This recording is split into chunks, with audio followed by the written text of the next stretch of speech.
Hello and welcome back to Fast Action Friday. I am Lewis, as always, and I am delighted to be joined by the full gang again. Rob, how is it going, mate? Yeah, good. We're getting on a bit of a roll, having all the team here now, aren't we? Getting into the business end of the season, and we're all here to talk about it. That's it. We're showing up now down the stretch. Pittsy, what's going on, mate? All good, mate. Yeah, it's good to have the trio rocking and rolling. Loving it. So yeah, good to be back as always. Absolutely. And being Fast Action Friday, let's just jump straight into it with Thursday Night Throwback.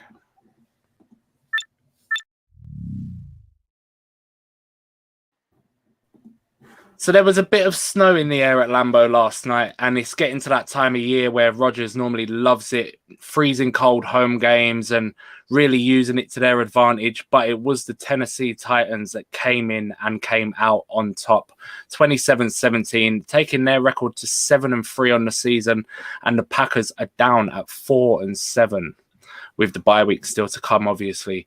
So talking about Aaron Rodgers, he was 24 of 39 last night for 227 yards and 2 touchdowns. Ryan Tannehill, better, 22 of 27. So he only didn't complete 5 passes, which is pretty impressive. And he got 333 yards, 2 touchdowns, 1 interception. But my highlight was Derrick Henry getting in on the action, 2 for 2, 4 yards and a passing touchdown. Rodgers was a smidge over 19 points and Ryan Tannehill a smidge over 20 points. Nice. Stealing my Henry then, but I suppose it actually, that was a quarterback move, so you had to put it in the quarterback coverage. So starting with the Packers running backs, Jones had a steady day with 12 carries, 40 yards, and 6 receptions for 20 yards. Dillon's usage was quite low. He had 6 for 13 and 1 catch for 10 yards. So quiet for him. Receivers for Green Bay, it was great to see Cobb back, and Rodgers also thought so. He had a nice 6 receptions for 73 yards. Lazard had 5 for 57, but once again, the youngster Watson backed up his display from last week and got 4 for 48 and 2 really nice touchdowns. I don't know if you've seen them, but it's worth them. They were quite nice to watch. Moving to the Titans, Henry had 28 rushes, so still getting that massive workload. He ran for 87 yards and a touchdown. As Lewis pointed out, he had a lovely throw for a touchdown. He also had a nice catch up the middle too, which made him kind of finish on 2 catches for 45 yards as well. So he had a nice day, did Henry. Burks, he was back for the Titans. He balled out 7 for 111 yards, which was pretty nice. The rest was pretty spread out through the Titans team. Woods had a steady day for 6 for 69. Nice. Hooper had a nice day, 4 for 36 and 2 touchdowns. Okonkwo, he had 1 for 31. Westbrook 2 for 28, and Hilliard, he didn't really do too much in the rushing game, but he had a nice reception for 14 yards and a touchdown to get his some points. Yeah, it's been nice to see the Titans actually throw the ball around it since Tannehill's come back in. Hooper, I think he could be a really big player in this team going forward, especially if Henry starts to get a little bit tired. They're going to have to pass it around, and Hooper seems like a really good pickup for that team to get the ball moving. Defensive wise, not a whole lot to report on this. The Packers, although they conceded more points, they end up with more point-worthy plays in normal league. So the interception later in the game, that helped. 3 sacks for the Cheeseheads also racked up those points too. They also stopped Derrick Henry on a 4th and short early on in the game to keep that game close. So although that didn't add to the points, it prevented them conceding more points.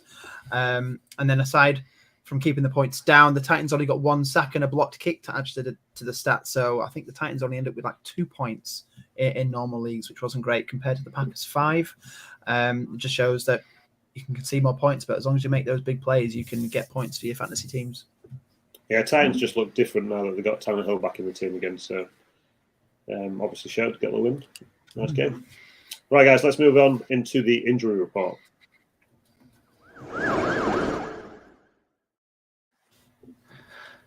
So a quick recap of any Thursday night injuries, and I believe it was a clean bill of health on the offensive side of the ball, it seems.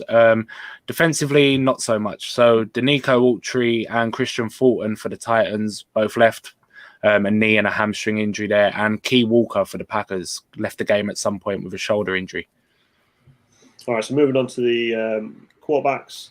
Obviously, Josh Allen's still limited in practice with his elbow. He should be good to go, a bit like last week. He's just been nursing it all week, I suppose. Kyler Murray and Colt McCoy both banged up. McCoy actually seemed to feature quite nicely in that offense, and I think the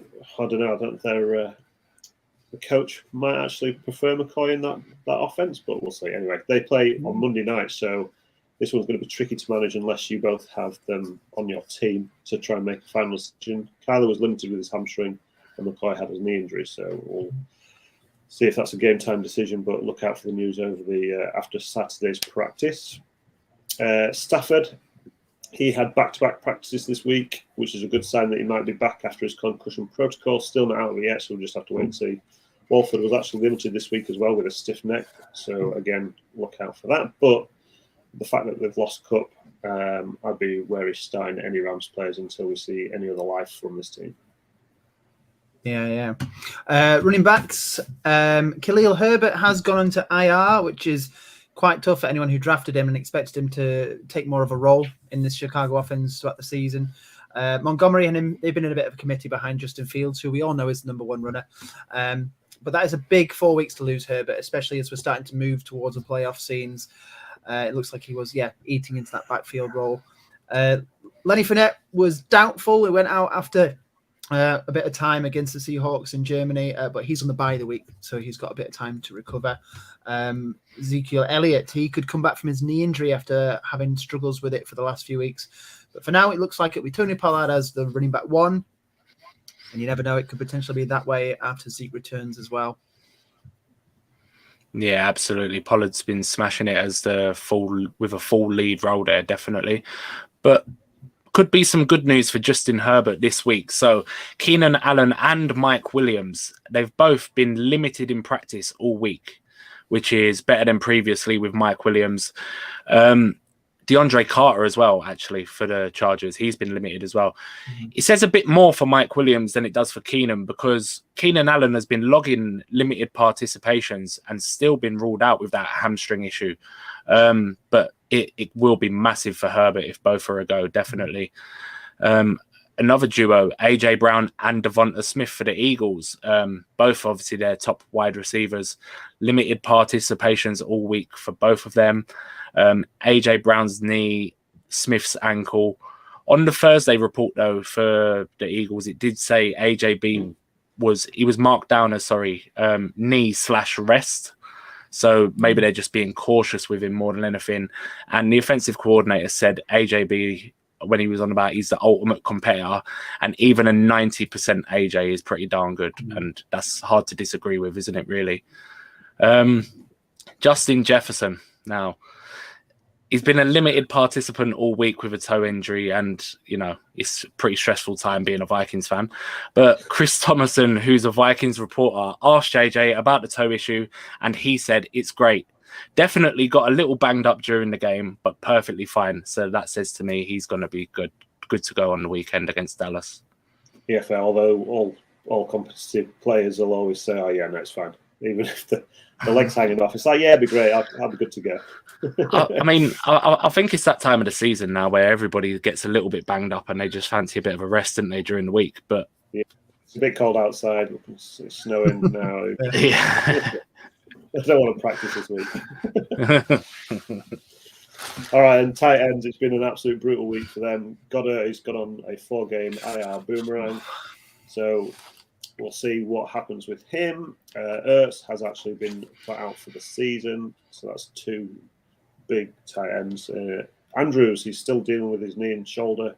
Right now he's questionable, but the Ravens have got good hope that he's ready to go. So again, just keep an eye on that. And Everett, just like Andrews, is questionable. He's been limited in practice this week with a groin injury, but again, like Andrews, it looks like he should be ready. Just keep an eye on those news over the weekend. One nice bit of news: Logan Thomas is back and he's now down as healthy. So, finish your tight ends with someone who's actually playing. Lovely stuff. And with that, we will move on to weak points.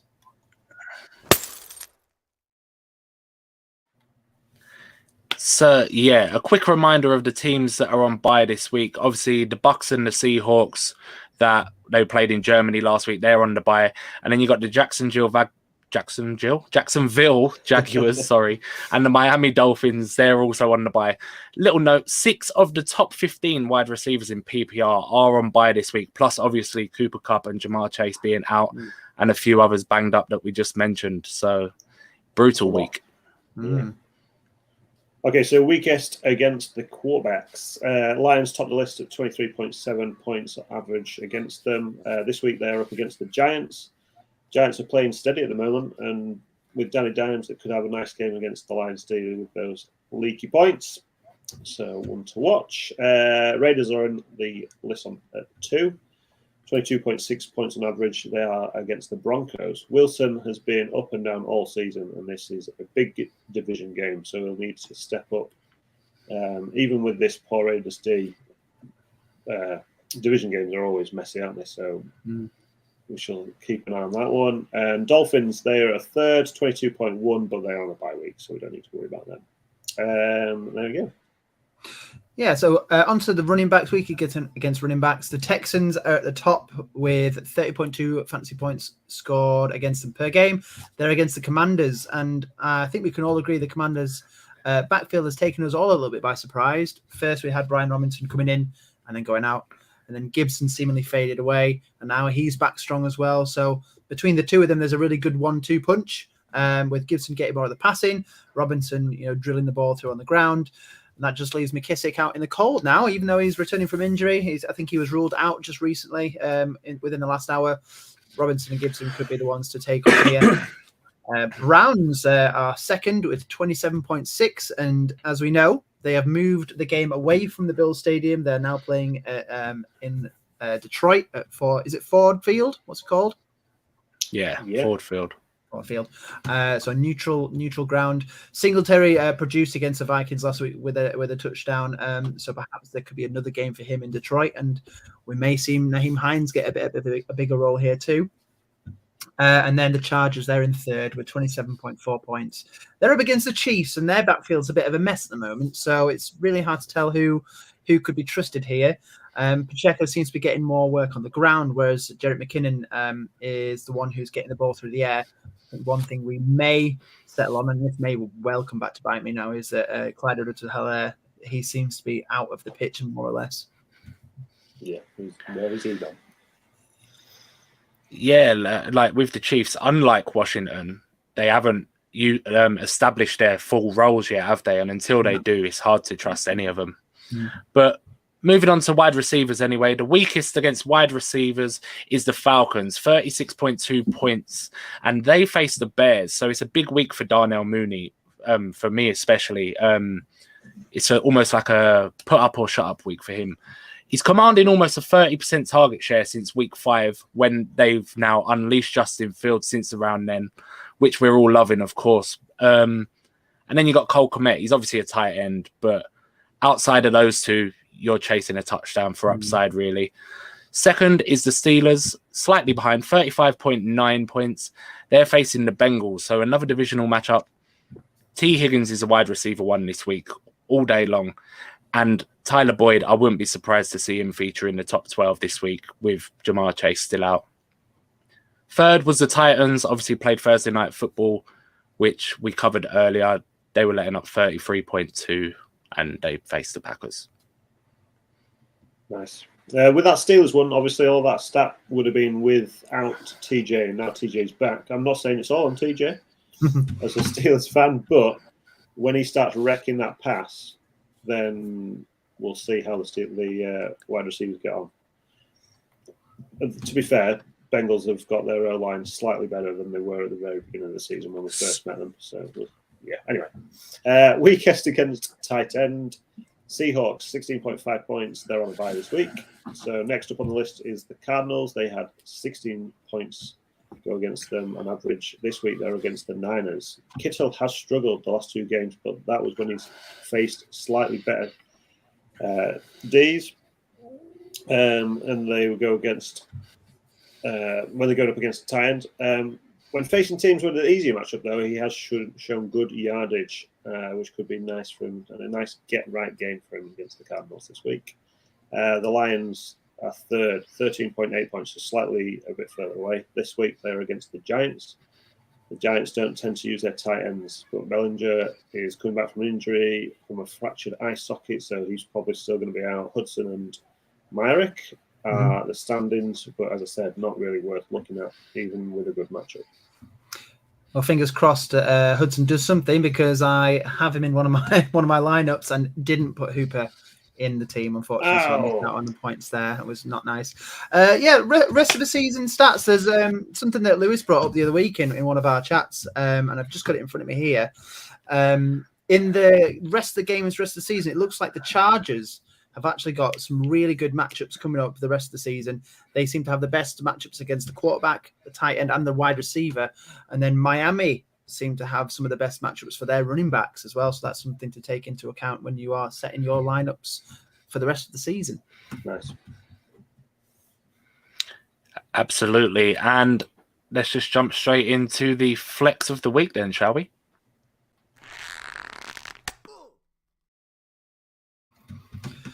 Oh, so it's me up first. My flex of the week is someone who has done a recent trade. I covered Chase Claypool last week as a trade, and I think that one has Bitten you definitely come. Yeah, it hit me a little bit. I must admit, like probably the fantasy receipts would be all over that if they've seen it in a tweet. But this week I'm going to go for another recently traded player, one who didn't really stand out as a playmaker at his old team. And this is Kadarius Toney. The wide receivers around him seem to have just all fallen out for the same reason. We've had Michael Hardman just go on to IR recently. We've got Juju Smith-Schuster suffering from the concussion. Marcus Valdes-Scantling, I believe, has an illness as well, so he's struggled as well. And so the rest of the players on that team are the ones who are just on the practice squad at the moment. So I believe Kadarius Toney may be one of the only viable receiving options in this team. Again, it's another divisional matchup, I believe, with the Chiefs playing the Chargers. And that's a Monday night game too. So there's a bit of time for those. Sunday night football, isn't it? Sunday night football. So there could be some time for them to come back there. But from my experience, and I believe you guys can back me up here, this game is normally a shootout. It doesn't matter what the form is of either of these teams. They're normally pitching it all over the place. Mahomes seems to really like using Toney. He got some big plays. He seemed to be well trusted, and that's only after a couple of weeks of playing first team snaps. So my money here is going on Toney. I'm not putting it where my mouth is this time, because what happened last week. But Toney is my flex of the week. Even if some of those wide receivers were already in that team and not injured or out, I still would have loved this pick. Like Toney, I saw on the show sheet that you'd have Toney in pretty much all week. Mm-hmm. This is a great pick. I think he's going to do some magic in that team now that he's on this team. Love that one. Mahomes needs that perimeter wide receiver as well. And Toney played, I think it was something like 90% of the snaps or routes he ran was on the perimeter. Do you know what I mean? And Mahomes needs that, especially if it's going to be a shootout. God, you know what I mean? Yeah, I like it. Dancing along that touchline a few times we saw in that game. So he's definitely he can thread the line, get those extra yards, and like you say, get it out wide because that's where the ball needs to go. Nice. Yeah. All right, mine's going to be short and sweet, so I'm going straight in with Darius Slayton, with Wandale, with Robinson.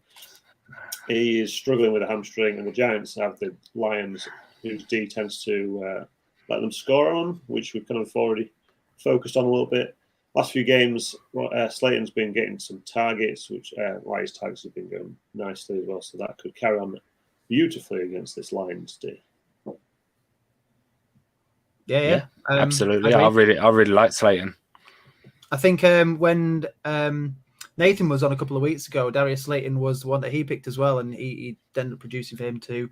So he seems to be well trusted by Danny Dimes as well. I like it too. And we know the Lions have been releasing some big scores up until recently, so perhaps this is another game where we see a lot of these points appear in Slayton's stat box as well. Yeah, hope so. Now, I said these words, and I think I wrote them in an article as well, Rob, you'll remember. when he first came back from getting shot. But ladies and gentlemen, it is Brian time. Washington are on the road at Houston. They rank dead last against running backs, 30.2 points per game. He was the bell cow last week against Philly, and he didn't do too bad. 26 carries, 86 yards on the ground, and a touchdown, over 15 points. If you're getting over 15 points in the flex, happy days. Gibson, for me, he's also flexible in PPR leagues with J.D. McKissick. I think he's out now, is he? Mm-hmm. So that's pretty much a 2-for-1 for you, actually. Brian Robinson and Antonio Gibson. There you go. Fancy. Love it. Nice. Well, there you go. That is week 11. That makes it, how many games? We've got 4 games of the fantasy regular season in our, well, that's all we've got left, isn't it? Yeah. Which could is be crucial. 4 games. Crucial weeks for some people. Yeah, we are getting into the it's a tough schedule, but it is now shut up or put up. Let's go. 4 games in. Let's get ourselves to our playoffs. And hopefully some of the advice we give does help some people win the weeks and get them there. But that's all we can hope for with doing what we're doing. So yeah, next week it is Thanksgiving week. Very exciting. That's Saturday football as well, isn't it? Is it Saturday yet? Or is it Friday football? I have no idea. It's a lot of football. All I know is that everyone's playing. Everyone's playing. We'll have three games to cover on Fast Action Friday. That's for sure. Oh, that's true. Yeah. Oh, how exciting! It might be slightly less Fast Action Friday. Might push to half an hour next week. Yeah, leisurely Friday. Yeah.